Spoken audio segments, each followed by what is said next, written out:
बसंत नगर के राजा उदयभान सिंह शिव भक्ति में मगन रहते थे और शिव जी के आशीर्वाद से राजा का साम्राज्य काफी फल फूल रहा था। मगर राजा उदयभान सिंह की कोई भी संतान न हो रही थी, जैसे ईश्वर ने अपनी नज़र ही उनके ऊपर से हटा ली हो। इस तकलीफ की वजह से राजा चिड़चिड़े होते जा रहे थे। उनकी पत्नी रानी पद्मा भी अपने पति की यह चिंता को देखकर दुख में डूबी रहने लगी थी और बीमार हो गई। एक दिन राजा ने अपने सेवक से कहा, पद्मा की तबीयत ज़्यादा खराब रहने लगी है, तुम जाकर नगर की सबसे समझदार दाई को लेकर आओ। वह दोनों सेवक नगर में चले गए। राजा भी अपने राजपुरोहित के पास पहुंचा। राजा जैसे ही राजपुरोहित को देखा, उनके चरणों में गिरकर फूट फूट कर रोने लगा। राजपुरोहित इतने बड़े राजा को अपने कदमों में देखकर थोड़ा अभिमानी महसूस करने लगा। फिर सोचा, अरे वाह, इतना बड़ा राजा मेरे कदमों में, इसका मतलब यह है कि सबसे बड़ा ज्ञानी मैं हो गया हूँ। राजा रोते हुए राजपुरोहित से कहने लगा, पुरोहित जी, मेरा जीवन अंधकार में चल रहा है। न जाने मेरे शिव मुझसे क्यों रूठ गए हैं। समय बड़ा ही भारी हो गया है। यह सुनकर राजपुरोहित बोला, चिंता मत करिए राजन, मैंने पहले से ही सब प्रबंध करवा दिया है। बहुत जल्दी आपका अच्छा समय आने वाला है, मगर उसके लिए मुझे एक जरूरी काम करना होगा। पुरोहित राजा को दिलासा देकर भेज दिया और खुद शिवजी के मंदिर में जाकर पूजा करने लगा। सेवक नगर के सबसे माझी हुई दाई गंगा के यहाँ पर पहुँच गए और उसे कहने लगे, चलो, रानी साहिबा की तबीयत खराब है, उनके पास जाना है। गंगा भी माँ बनने वाली थी, उसके गर्भ में बच्चा था, परंतु गंगा अपनी परवाह किए बिना रानी के पास पहुंची। गंगा रानी को देखते ही और राजा से कहने लगी, मैं सब समझ गई हूँ कि आखिर महारानी जी को क्या हुआ है। राजा उससे पूछने लगा, क्या हुआ गंगा दाई, सब ठीक तो है ना। गंगा कहने लगी, हाँ महाराज, शिव जी की कृपा से महारानी पेट से हैं। बहुत जल्दी आपके आंगन में नन्हे से बालक की किलकारियाँ गूंजने वाली हैं। यह सुनते ही राजा खुशी से झूम उठा। रानी पद्मा भी होश में आ गई थी। वह भी यह बात सुनकर बहुत ही खुश हुई और गंगा से कहने लगी, मांगो गंगा, तुम्हें क्या चाहिए। रानी की बात सुनकर गंगा मुस्कुराते हुए अपने पेट पर हाथ फेरते हुए और कहने लगी, रानी साहिबा, एक गरीब औरत के लिए उसकी संतान ही उसकी सबसे बड़ी दौलत है। मुझे कुछ नहीं चाहिए। आपने मुझ जैसी गरीब की चिंता की, मेरे लिए वही बहुत बड़ी बात है। यही कहकर गंगा वहां से चली गई। राजा रानी दोनों बहुत ही खुश थे। तभी राजपुरोहित भी आ पहुंचे और उसे पता चला कि रानी गर्भवती है। वह सोचने लगा, वाह, यह तो सही मौका है अपना परचम लहराने का। वह राजा से कहने लगा, देखा महाराज, मैंने कहा था ना कि बहुत जल्दी शिवजी की कृपा आप पर होने वाली है। अब कुछ ही महीनों में इस महल में एक वीर योद्धा जन्म लेगा और वह आपका उत्तराधिकारी बनेगा। राजपुरोहित की यह बात को सुनकर राजा बहुत ही खुश हुआ। वह राजपुरोहित से कहने लगा, पुरोहित जी, आज तक आपके पूर्वजों ने राजघराने का भविष्य संभाला है और अब आपके हाथ में हमारा भविष्य है। यही कहते हुए राजा पुरोहित के आगे झुक गया।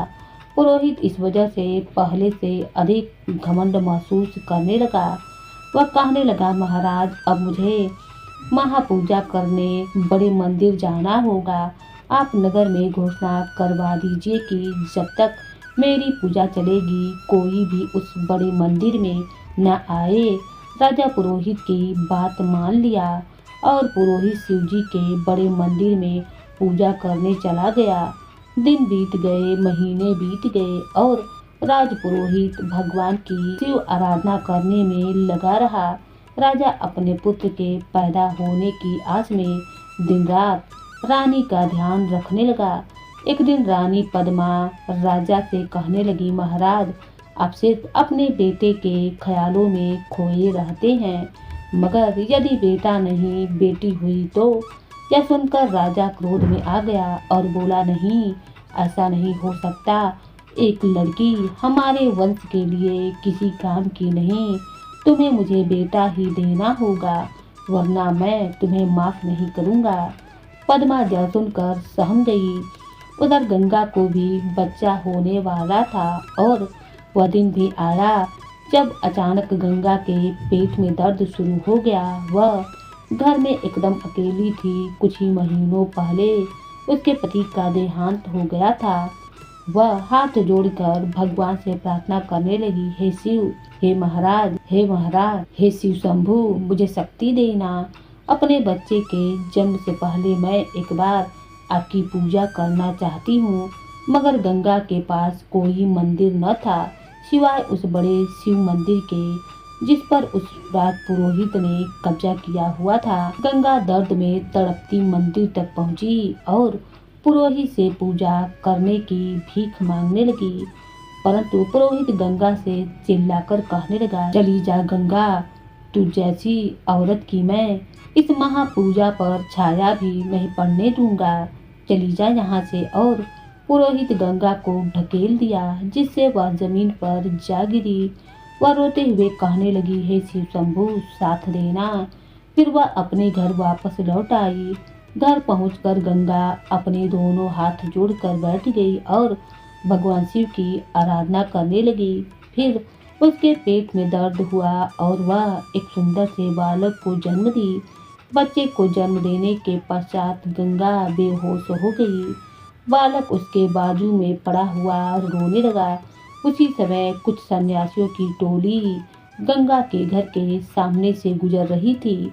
बच्चे की रोने की आवाज़ को सुनकर वह रुक गए और गंगा के घर के अंदर प्रवेश कर गए। गंगा की हालत को देखकर वे समझ गए कि इस समय गंगा को किसी की जरूरत है। एक साधु कमंडल से कुछ जल अपने हाथों में लिया और गंगा के मुख पर जल की बूंदों का छिड़काव किया। गंगा होश में आ पहुंची। वह सन्यासी गंगा से कहने लगा, बेटी, तुम्हारी यह संतान साक्षात महादेव का प्रसाद है, इसीलिए इस बच्चे का नाम शिवा ही होगा।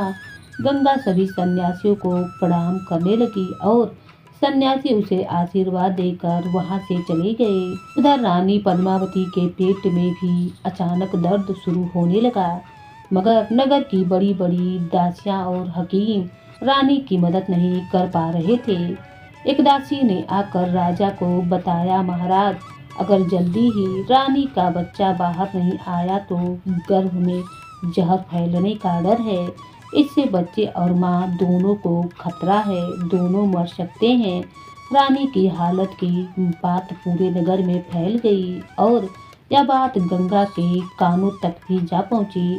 मगर शिवा अभी बहुत छोटा था। गंगा अपनी पड़ोसन काजल को शिवा का ध्यान रखने के लिए कहकर राजमहल की ओर चल पड़ी। राजमहल पहुंचकर वह राजा से कहने लगी, महाराज, मैं रानी की मदद कर सकती हूँ। गंगा और बाकी दासियां रानी की मदद करने कमरे में पहुंच गईं और कुछ ही देर में कमरे के अंदर से बच्चे की रोने की आवाज़ आई। उसे सुनकर राजा उदयभान और पुरोहित दोनों खुश हो गए। राजपुरोहित कहने लगे, देखना महाराज, बेटा ही है। मैंने राजवंश के लिए इतने महीनों तपस्या की है। गंगा कमरा खोली। गंगा के हाथ में पद्मा की संतान थी। राजा गंगा से कहने लगा, गंगा, इस वीरान राजमहल में आज तेरी वजह से यह किलकारियां गूंज रही हैं। मांगो, क्या मांगना है? गंगा कहने लगी, महाराज, मुझे कुछ नहीं चाहिए, बस माँ और संतान हमेशा ठीक रहें। यही कहते हुए गंगा बच्चा को राजा की गोद में थमा दी। राजा बच्चे को गोद में लेकर कहने लगा, मेरा बहादुर शेर आया है। गंगा यह सुनकर कहने लगी, महाराज, शेर नहीं, शेरनी पैदा हुई है। बेटी शब्द सुनते ही राजा तो ऐसे खो गया जैसे किसी ने उसके शरीर से प्राण निकाल लिए हों। रानी पद्मा ने, तुम्हारी भी तो संतान हुई है ना? गंगा कहने लगी, हाँ महारानी जी, मैंने अपने बेटे का नाम भी शिवा रखा है। यह सुनकर रानी बोली, बहुत सुंदर नाम है बहन गंगा। गंगा वहां से चली गई। पद्मा राजा का उतरा हुआ चेहरा देखती है। राजा उदयभान पद्मा की गोद में अपनी बेटी वापस दे देता है और कहता है, इतने इंतजार के बाद संतान भी हुई तो वह भी लड़की, अब मेरा वंश कौन बढ़ाएगा। यह सुनकर रानी पद्मा ने कहा, महाराज, बेटा और बेटी में कैसा फर्क, आखिर यह हमारी औलाद है। एक बेटी भी अपने पिता की उंगली पकड़कर चलना सीखेगी जैसा कि एक बेटा सीखता है, और जब उसका विवाह होगा तो सबसे ज़्यादा बेटी बाप के कंधों पर ही सर रखकर रोती है। बेटी भी बेटे से कम ना होती है। परंतु राजा उदास होकर वहां से चला गया। राजपुरोहित राजा से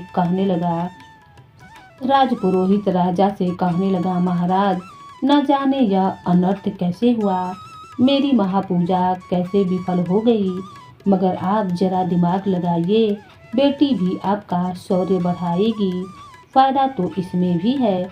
राजा पूछने लगा, कैसे पुरोहित जी, यदि आप किसी राजघराने में अपनी बेटी देंगे तो आपका बल और मान दोनों बढ़ेंगे। राजा को पुरोहित की यह बात बहुत पसंद आई और वह पद्मा के पास जाकर अपनी बेटी को गोद में उठा लिया और कहने लगा, तुमने सही कहा था पद्मा, यह हमारी बेटी है और इसका नाम होगा नंदिनी। राजकुमारी नंदिनी।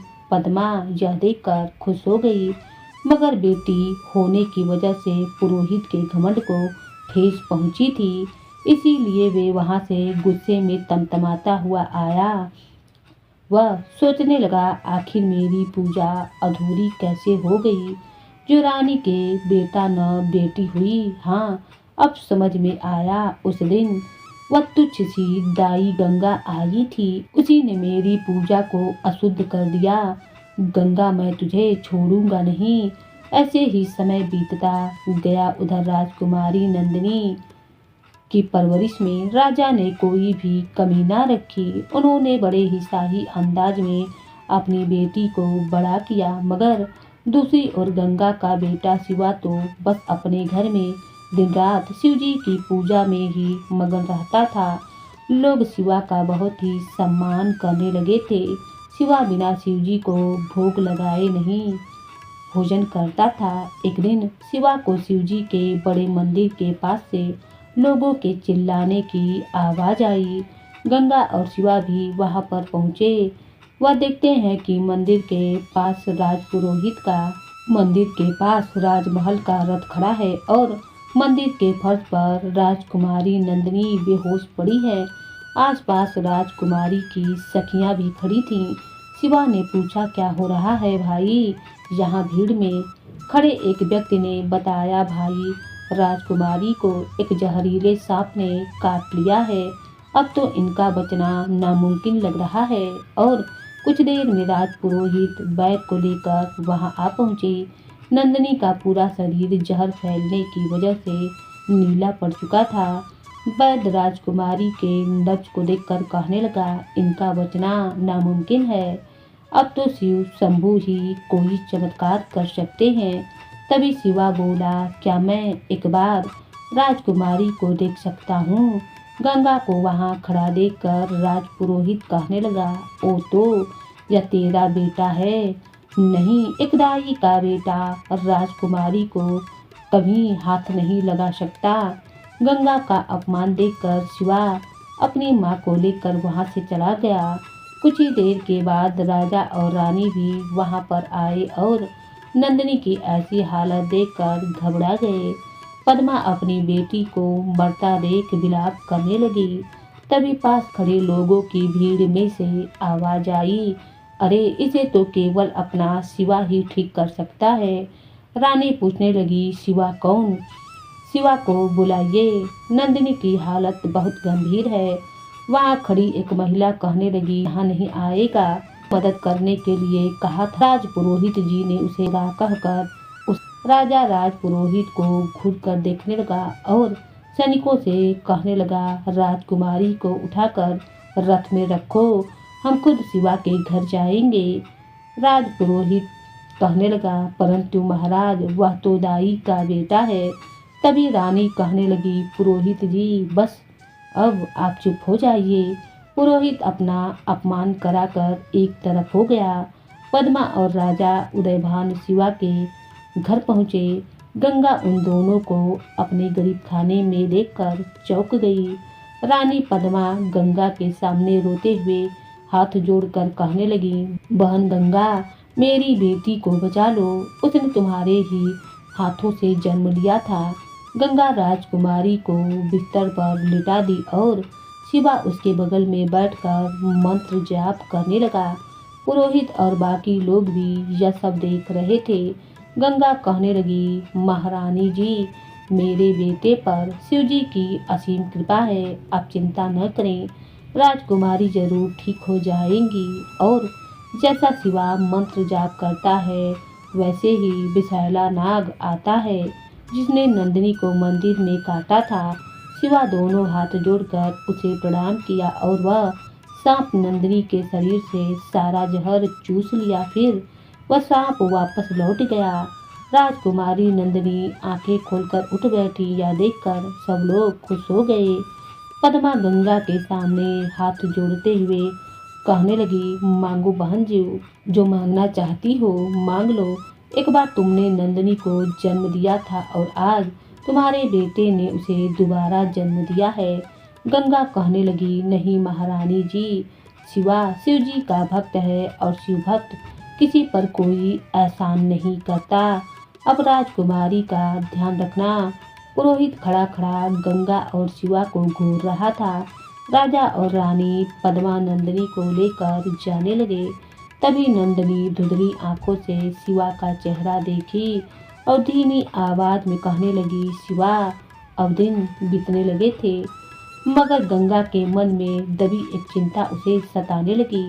एक दिन शिवा से वह कहने लगी, बेटा शिवा, अगर मैं मर जाऊं तो मेरी एक अधूरी इच्छा तुम्हें पूरी करनी है, तो क्या तू मेरी बात मानेगा? शिवा ने कहा, हाँ माँ, बोलो ना। गंगा ने कहा, बोलूंगी, समय आने पर जरूर बोलूंगी। उधर नंदिनी उसी दिन के बारे में सोच रही थी। नंदिनी अक्सर अपनी सखियों से पूछती, क्यों रे पुष्पा, तुमने उस शिवा को देखा था क्या जिसने मुझे जीवन दान दिया था? पुष्पा बोली, नहीं, हमें तो उस राजपुरोहित ने अंदर जाने ही न दिया था। क्यों, तूने भी नहीं देखा क्या उसे? नंदिनी बोली, नहीं, मैं तो बेहोश थी, बस थोड़ा सा चेहरा याद है। यह पुरोहित भी शैतान है, मेरे जीवन के पीछे पड़ा है।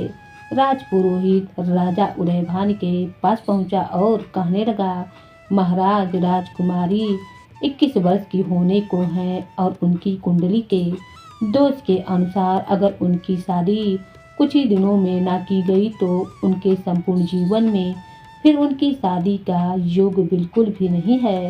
राजा यह सुनकर कहने लगा, जे आप क्या कह रहे हैं राजपुरोहित जी, मगर इतनी जल्दी शादी कैसे संभव है? महाराज, सबसे बड़ी और ताकतवर रियासत डूंगरपुर रियासत के राजा ने हमारी राजकुमारी के लिए अपने बेटे युवराज विक्रम सिंह का रिश्ता भेजा है। यह सुनकर राजा बहुत ही खुश हुआ और कहने लगे, ठीक है, हमें यह रिश्ता पसंद है, मगर यह बात आप किसी से ना कहना। राजा और पुरोहित रानी पद्मा और नंदिनी को बिना बताए डूंगरपुर के राजा के पास चले गए। वहां उनका बेटा विक्रम सिंह भी मौजूद था, जिसे देखकर राजा उदयभान को झटका लगा। विक्रम सिंह एक बददिमाग और पागल लड़का था। विक्रम सिंह कदकाठी से ठीक लगता था, मगर उसकी बुद्धि 5 साल के बच्चे के जैसी थी। उसने राजा उदयभान को धक्का मारा और तालियां बजाकर जोर जोर से हंसने लगा।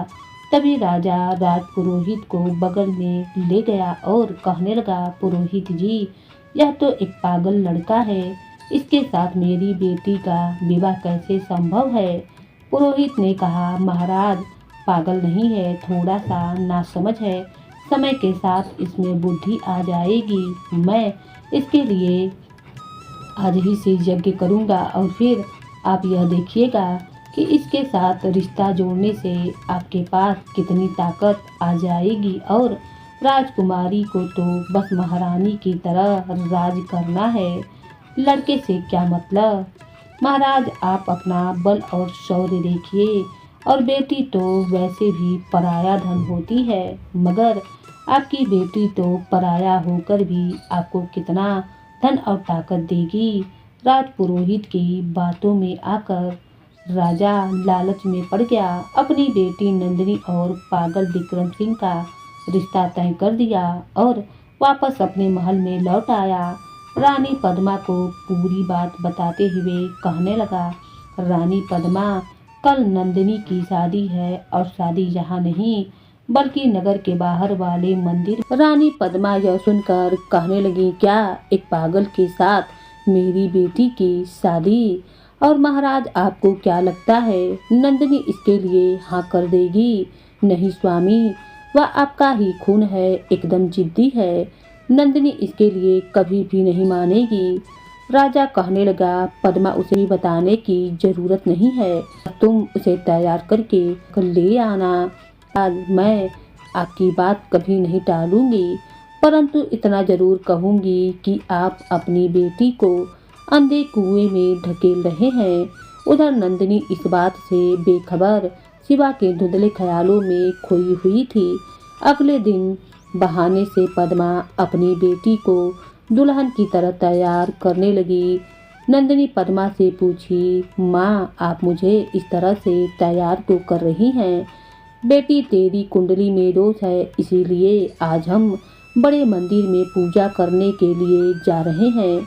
नंदिनी तैयार हो गई और पद्मा उसे लेकर मंदिर के लिए निकल पड़ी। उधर राजा और पुरोहित विवाह कैसे करेंगे इस चिंता में पड़े हुए थे। पुरोहित राजा से कहने लगा, महाराज यह काम आप मुझ पर छोड़ दीजिए। तभी पुरोहित अपने 2 चेलों को आदेश दिया, सुनो, दक्षिण दिशा में जो भी नौजवान लड़का दिखाई दे उसे उठाकर ले जाओ। हम नंदिनी के सामने विक्रम सिंह को नहीं लाएंगे। राजपुरोहित ने डूंगरगढ़ के राजा से पूरी योजना पहले ही तैयार कर ली थी। सैनिक दक्षिण दिशा की ओर चले गए। इधर शिवा मंदिर में पूजा करने के लिए जा रहा था कि राजा के सैनिक उसे पकड़ लिए और उसके दोनों हाथ बांध दिए। शिवा उनसे पूछने लगा, कौन हो तुम लोग और मुझे क्यों पकड़ रखा है? वह सैनिक शिवा की गर्दन पर भाला रख दिए और कहने लगे, अगर तूने हमारी बात ना मानी तो हम तेरी माँ को खत्म कर देंगे। और शिवा चुप हो गया और दोनों सैनिक आपस में बातें करने लगे। इसका मुंह बंद करके ले चलो। पुरोहित जी ने जैसा लड़का बताया था यह वैसा ही है। हर कोई पुरोहित की चाल से बेखबर था। उधर नंदिनी भी हवन कुंड के सामने बैठी थी और राजपुरोहित कहने लगा, दूल्हे को लेकर आओ। यह सुनते ही नंदिनी चौंक गई और कहने लगी, माँ दूल्हे को क्यों, या आप लोग क्या कर रहे हैं? बेचारी पद्मा कुछ भी नहीं बोल पाई। राजा तो पहले से ही पुरोहित के विश्वास में अंधा हो चुका था। वह नंदिनी से कहने लगा, मेरी बच्ची, मैं जो कुछ भी कर रहा हूँ तेरे भले के लिए ही कर रहा हूँ। तभी नंदिनी क्रोध में उठकर वहाँ से भागने लगी और जैसे ही मंदिर के पीछे खड़े शिवा को दूल्हा बना देखी, उसे अपने ख्यालों वाला धुंधला चेहरा याद आया। वह सोचने लगी, हाँ यही है वह मेरा शिवा, मेरा शिवा। इसका मतलब मेरा विवाह शिवा के साथ किया जा रहा है। यह जानकर नंदिनी बहुत ही खुश हुई। वह सोचने लगी, आखिर पिताजी ने मेरे मन की बात कैसे जान ली। वह खुशी से वापस जाकर पूजा में बैठ गई और शिवा को भी चेहरे पर सेहरा बांधकर राजकुमारी के बगल में बैठा दिया गया। नंदिनी तो मन ही मन बहुत खुश थी। शिवा भी मन ही मन सोच रहा था, हे भोलेनाथ, यह सब मेरे साथ क्या हो रहा है? क्या राजकुमारी को पता भी है कि इनका विवाह किनके साथ हो रहा है? शिवा नंदिनी की मांग भरता और उसके गले में पवित्र धागा बांध दिया। नंदिनी टेढ़ी नजरों के सहारे शिवा का चेहरा देखकर इतरा रही थी। शादी संपन्न हुई नंदिनी बड़ी ही खुश थी और रानी पद्मा की आंखों में आंसू थे। राजा रानी मिलकर नंदिनी की डोली में बैठाकर विदा कर दिए। राजपुरोहित राजा और रानी पद्मा को राजमहल के लिए रवाना कर दिए। शिवा के पास आए। शिवा जब अपना सहरा हटाया तो पुरोहित उसे देखकर चौंक गया और कहने लगा, तू तो उस दाई गंगा का बेटा है ना? हाँ पुरोहित जी, आपने यह क्या कर दिया? मेरा और राजकुमारी का विवाह करा दिया बिना हमारी जानकारी के। तभी सैनिक फिर से शिवा की गर्दन पर भाला रख दिए। पुरोहित कहने लगा, यहाँ कुछ भी नहीं हुआ है, सुनाना तूने, और अगर तूने मुंह खोला तो तेरी माँ का मैं ऐसा हाल करूँगा कि वह दोबारा अपने मुंह से तेरा नाम तक ना ले पाएगी। माँ के बारे में सुनते ही शिवा डर गया और चुपचाप वहाँ से चला गया। उधर गंगा शिवा के इंतजार में घर के दरवाजे पर ही बैठकर राह देख रही थी। जैसे ही वह घर आया, गंगा उसे लिपट गई और कहने लगी, तू कहाँ गया था बेटा? तुझे पता है ना, तुझे मैं अपनी नज़रों से दूर नहीं करती। शिवा एकदम से सन्न था। वह बिना कुछ बोले आंगन में बने शिव मंदिर में जाकर शिव जी की आराधना करने लगा। प्रभु की भक्ति करने के बाद शिवा अपनी माँ के पास जाकर बैठ गया। गंगा उसे कहने लगी, बेटा तेरा 21वां जन्मदिन आने वाला है। न जाने क्यों आज मेरा मन बहुत घबरा रहा है। लगता है अब समय आ गया है कि मैं तुझे वह राज की बात बताऊं। शिवा कहने लगा, माँ बताओ ना, क्या बात है? मैंने मन्नत मांगी थी कि तेरे 21वें जन्मदिन से पहले मैं सभी ज्योतिषलिंगों के दर्शन करके तेरी लंबी उम्र की मनोकामना मांगूंगी, और यदि मैं ऐसा ना करूं तो मेरे प्राण चले जाएं। यह सुनते ही शिवा का मन विचलित हो गया। वह कहने लगा, माँ ऐसी बात मत करो, मैं आज ही यात्रा पर निकल जाऊंगा। मेरी लंबी उम्र का तो नहीं पता, मगर तेरी लंबी उम्र के लिए मैं हर ज्योतिषलिंग के दर्शन करूंगा। गंगा शिवा का सामान बांधकर उसे विदा कर दी और शिवा यात्रा पर निकल पड़ा। उधर नंदिनी के मन में शिवा से आमने सामने मिलने के लड्डू फूट रहे थे। वे अपने कक्ष में शिवा के आने का इंतजार करने लगी। तभी कक्ष का दरवाजा खुला और दूल्हा अंदर आया। नंदिनी की सांसें अटक गईं। सामने शिवा नहीं बल्कि पागल विक्रम सिंह खड़ा था। तभी डूंगरपुर का राजा वहां पर आया। नंदिनी पूछने लगी, आप लोग कौन हैं? राजा बोला, हम तुम्हारे ससुर हैं और यह तुम्हारा पति है, राजकुमार विक्रम सिंह। नंदिनी कहने लगी, नहीं, मैं इसे नहीं जानती हूँ। मेरी शादी तो शिवा से हुई है, इस पागल से नहीं।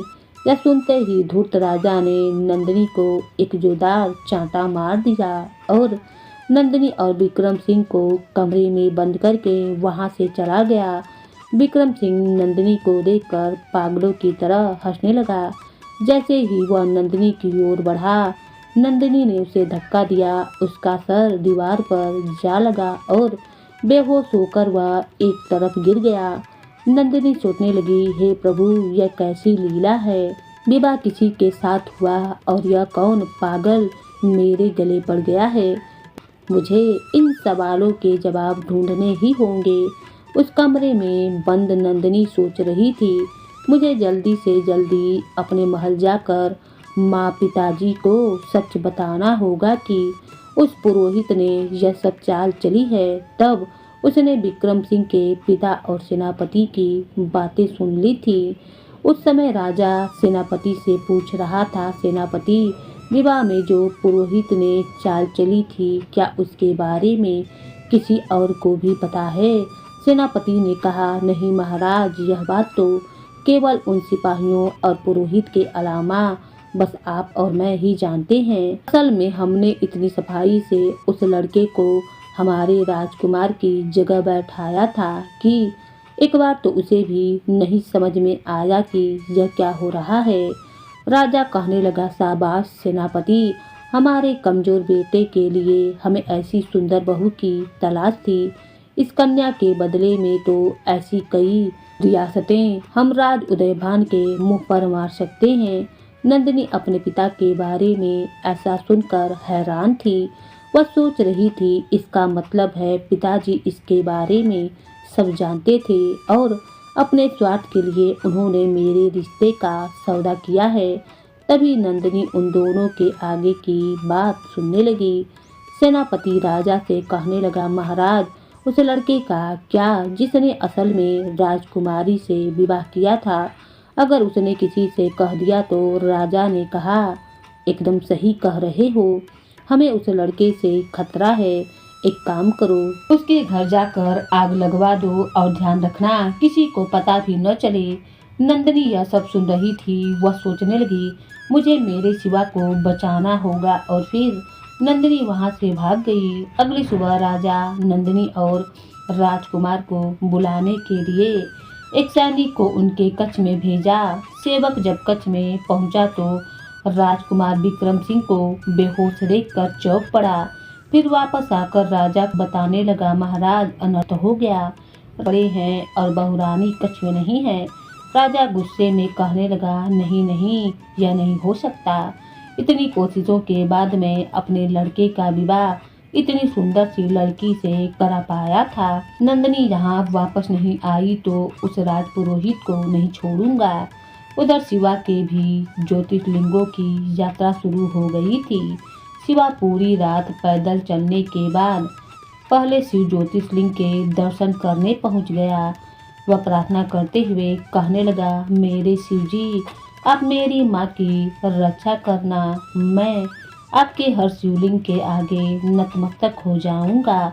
बस आप मेरी माँ की उम्र मुझसे भी लंबी करना। ऐसे ही चलते चलते शिवा अपने शिवलिंग के दर्शन को निकल पड़ा। दूसरी ओर नंदिनी हाँफती हुई चंदन नगर की ओर बढ़ रही थी। कुछ सन्यासियों की मंडली चंदन नगर जा रही थी। जब नंदिनी को पता चला कि वह सब सन्यासी ने चंदन नगर जाना है तो वह उनकी मंडली में शामिल हो गई। उधर पागल विक्रम सिंह के पिता ने उदयभान सिंह के यहाँ भी नंदिनी के लापता होने का संदेशा पहुंचा दिया, जिसकी वजह से राजा उदयभान क्रोध में आग बबूला हो गया। राजा रानी पद्मा के पास पहुंचा और कहने लगा, सुना तुमने कैसे कर्म किए हैं? तुम्हारी बेटी ने अपने पिता के चेहरे पर कालिक लगा दी। यह दिन देखने से तो अच्छा होता, जिस दिन वह पैदा हुई थी उसी दिन मैं इसका गला दबा देता तो अच्छा होता। अब इस समस्या से मुझे केवल राजपुरोहित जी ही निकाल सकते हैं, वरना विक्रम सिंह के पिता की ओर से जंग का ऐलान हो सकता है। रानी पद्मा बेचारी एक बेबस माँ और एक लाचार रानी थी, जो चुपचाप सब सुनती रहीं। नंदिनी कुछ सन्यासियों की मंडली के साथ चंदन नगर पहुंच गई। नंदिनी किसी गांव का पता पूछकर के घर पहुंच गई और जब वे घर का दरवाजा खटखटाई तो गंगा बाहर आकर देखने लगी कि इसके सामने तो राजकुमारी नंदिनी खड़ी है। यह देखकर गंगा चौंक गई और कहने लगी, राजकुमारी जी आप? हाँ, मुझ गरीब के घर कहो राजकुमारी जी, मैं आपकी क्या सेवा कर सकती हूँ? तभी नंदिनी गंगा के पांव छुई और कहने लगी, नहीं माँ जी, सेवा तो आप नहीं मैं आपकी करूँगी। गंगा नंदिनी से पूछने लगी, राजकुमारी जी आप राजमहल से यहाँ कैसे? तभी नंदिनी मुस्कुराने लगी और कहने लगी, माँ जी, आज तक कोई पत्नी अपने पति का घर छोड़कर मायके में रही है क्या? यह सुनते ही गंगा हैरान हो गई। वह कहने लगी, राजकुमारी जी यह आप क्या कह रही हैं? नंदिनी ने कहा, हाँ माँ जी, आपने एकदम सही सुना।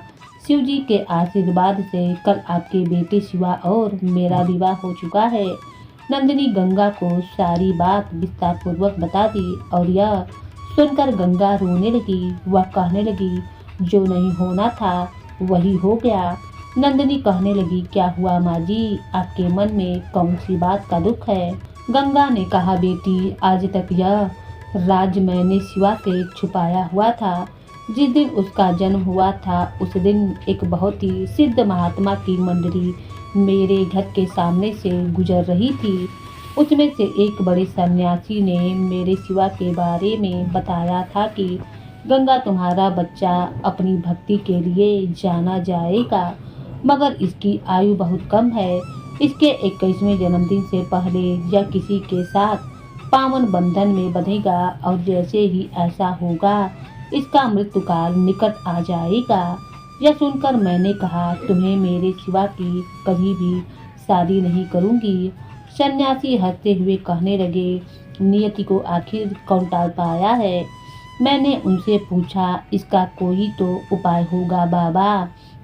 सन्यासी बोले, उपाय तो है, मगर यह सब शिवा को ही करना होगा। शिवा को अपने 21वें जन्मदिन से पहले 12 ज्योतिर्लिंगों की यात्रा पूरी करके महादेव का आशीर्वाद लेना होगा।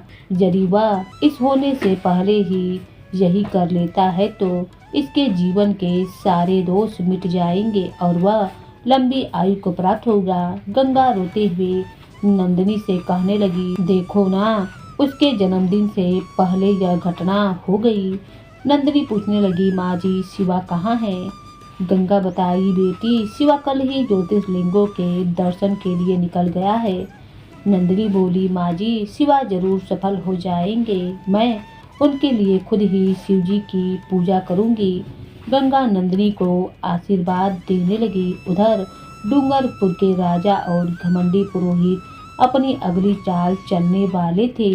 पुरोहित को यह बात पता चली कि शिवा घर पर नहीं है तो वह अपने कुछ लोगों को लेकर शिवा के घर पर हमला करने जा पहुंचा। फिर अपने लोगों से कहने लगा, सुनो, मैं दरवाजे पर जाकर गंगा का ध्यान भटकाऊंगा, तब तक तुम दूसरी ओर से कूदकर पूरे घर में अंदर बाहर हर जगह आग लगा देना। पुरोहित दरवाजा खटखटाया तो नंदिनी गंगा से कहने लगी, माँ जी आप आराम कीजिए, मैं देखती हूँ बाहर कौन है। नंदिनी दरवाजा खोली तो देखती है सामने पुरोहित खड़ा है। वह समझ गई कि उसके पिता ने पुरोहित को उसे लेने भेजा है। पुरोहित नंदिनी को गंगा के घर पर देखकर चौंक गया और कहने लगा, राजकुमारी जी आप यहाँ। नंदिनी तुरंत दरवाजा बंद कर दी। पुरोहित सोचने लगा, अगर यह घर जला तो राजकुमारी भी जल जाएंगी। पुरोहित जल्दी से बाहर जाकर अपने लोगों को रोक दिया और वापस लौट आया। पुरोहित अगली सुबह राजमहल में पहुंचा तो उसे राजा से नंदिनी के भाग जाने की खबर मिली। वह यह सुनकर कहने लगा, लेकिन महाराज, राजकुमारी तो नगर के दाई गंगा के यहाँ है। शिवा और गंगा ने राजकुमारी को छिपा रखा है।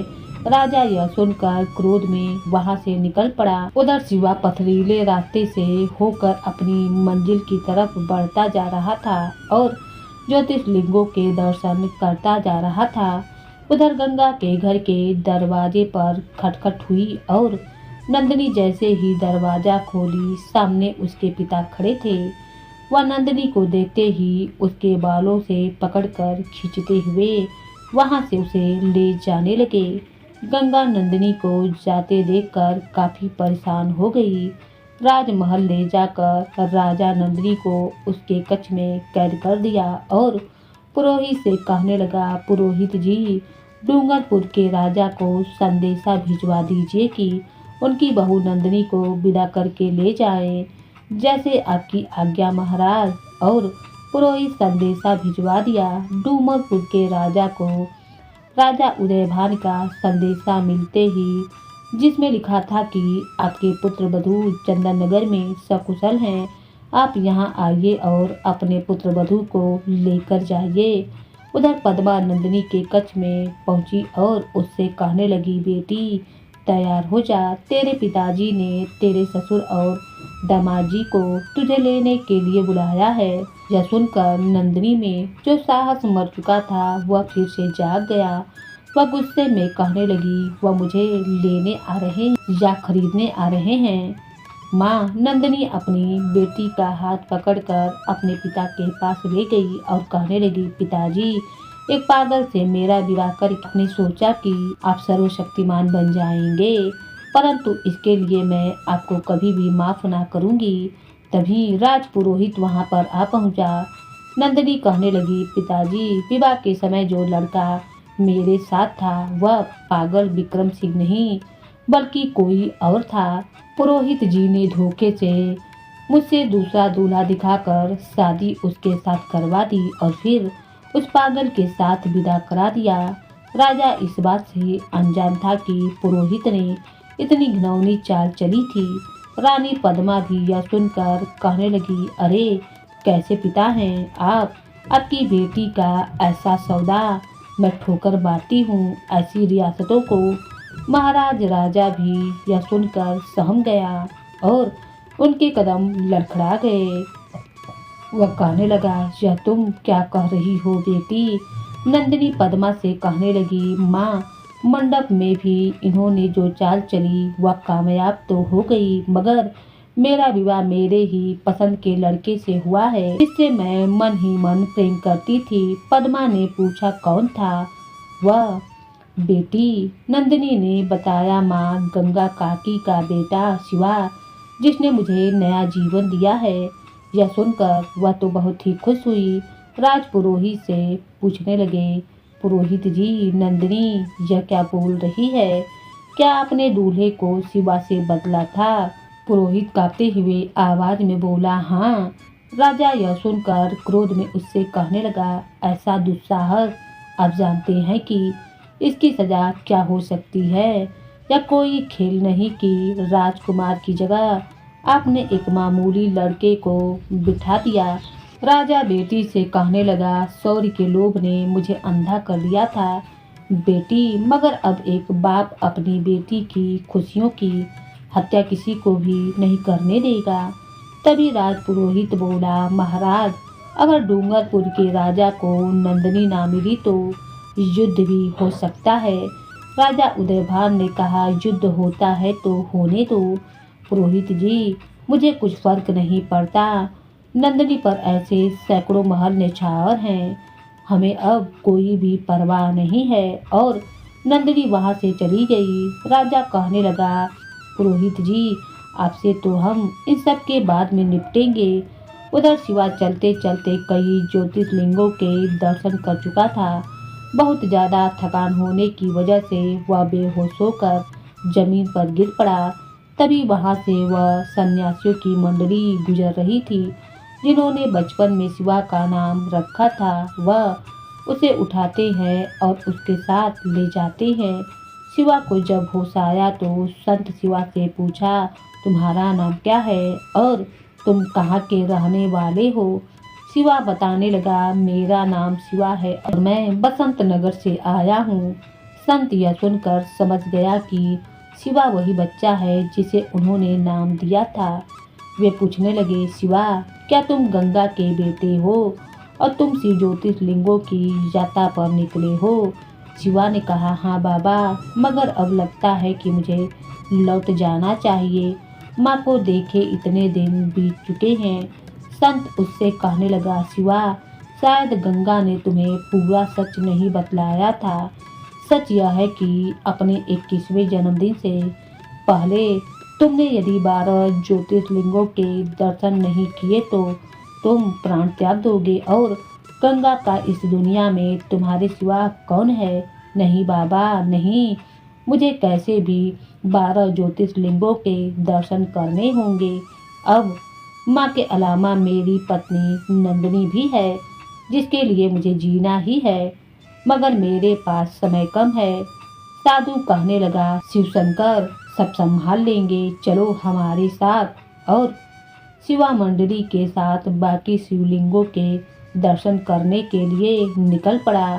शिवा के जन्मदिन के दिन में केवल एक ही दिन बचा था। शिवा के आखिरी ज्योतिर्लिंग के दर्शन अभी बाकी थे और आखिरी ज्योतिर्लिंग बहुत दूर था।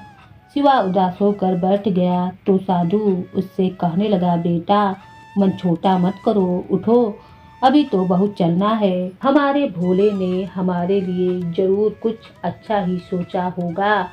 शिवा अपने सफर के लिए आखिरी पड़ाव की ओर निकल पड़ा। लगातार चलते हुए दिन बदल गया और उसका जन्मदिन शुरू होने में केवल 1 घंटा बचा हुआ था। वह दौड़ता हुआ मंदिर में पहुंचने की बहुत कोशिश किया, लेकिन आधी रात के 12 बजे से पहले उस मंदिर तक वह नहीं पहुंच पाया।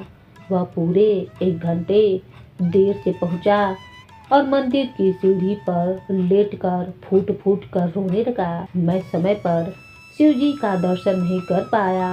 माँ, सब खत्म हो गया। तभी शिवा रोता हुआ आंखों से देखता है कि उसके सामने एक लड़की आकर खड़ी है।